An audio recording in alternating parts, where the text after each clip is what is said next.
can you see like some ways that hiring managers inadvertently filter against neurodiverse candidates or set them up for failure through work requirements that are standard issue for a lot of people, but give neurodivergent workers more trouble? And I the one that comes to my mind immediately is just the sort of like work till you burn out sort of mentality of tech. Like, we're here to do the big work, and that means long hours or, bonding after hours or what have you. And, I'm encouraged to see that the sort of walls are coming down in that regard. But do you have any thoughts on just altering work culture so that it's not quite so sort of intense for people who might have a lot to contribute, but might not be able to sort of handle that constant intensity? Yeah. There's a lot of gatekeeping that directly affects neurodiverse people in particular. And it starts out in two places. The first is expectations management, and the second is comfort zones. And it's on all sides of the equation. So it's for the neurodivergent employee as well as the employer. Employers have and rigidly stick by mostly traditional expectations about employees. Partly, I think, because it's easier for them to stick by, partly because there's a massive power dynamic involved. And that even applies to good employers. They have to hold on to that power dynamic. They feel they have to. And then neurodivergent employees, on the other hand, have likely spent most of their lives getting disincentivized from setting up expectations management, because they've learned that when they try to set expectations, it's perceived or cast as selfishness or melodrama or all other sorts of or work ethic or whatever. Yeah, 100%. So they're afraid to do expectations management when it's exactly what's needed for this scenario not to fail. I'd like to say there's a sweet spot for cybersecurity hiring where everybody's on an equilibrium, but it'll always be changing. It'll always be in a 7-dimensional space or an 11-dimensional space rather than something easily indicated, because none of us are static and we all change on the daily. So needs, capabilities, and stressors do too.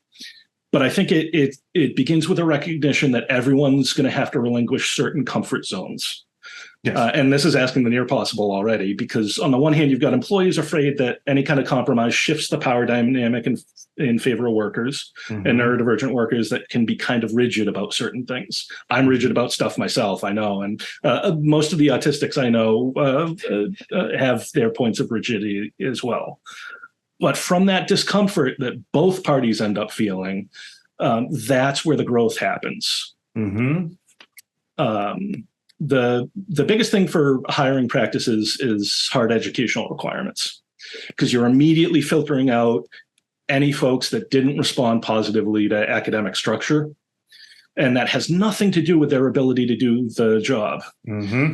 And especially we're looking at a place where things like individual education plans are still hard to fight for in schools. It's still hard to get a kid on an IEP.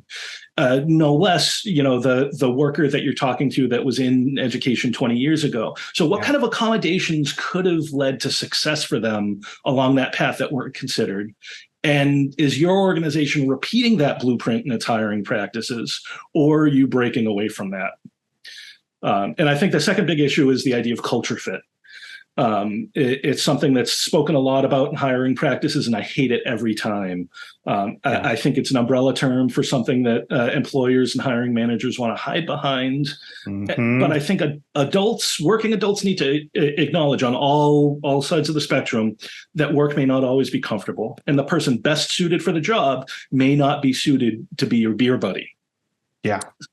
I think when I see culture fit, I just see an excuse by organizations to avoid maturing. Yeah. Okay. Can you speak more about that a little bit? I think that organizations want to stick to the culture that they're used to, and they want people that fit that mold. But at the same time, there's that tension because they want, growth at any cost, and they want expansion, and they want innovation. But the folks that they're eking out, the folks that they're leaving out, are the exact ones that they need. The Rand Corporation did a report recently about neurodiversity in national security roles, which translates really well to cybersecurity, I think. And one of the most telling things about that was the researchers' conclusion that was echoed by one of their federal hiring managers that they talked to, that these missions are too important and too critical to be left to people who only think in typical ways.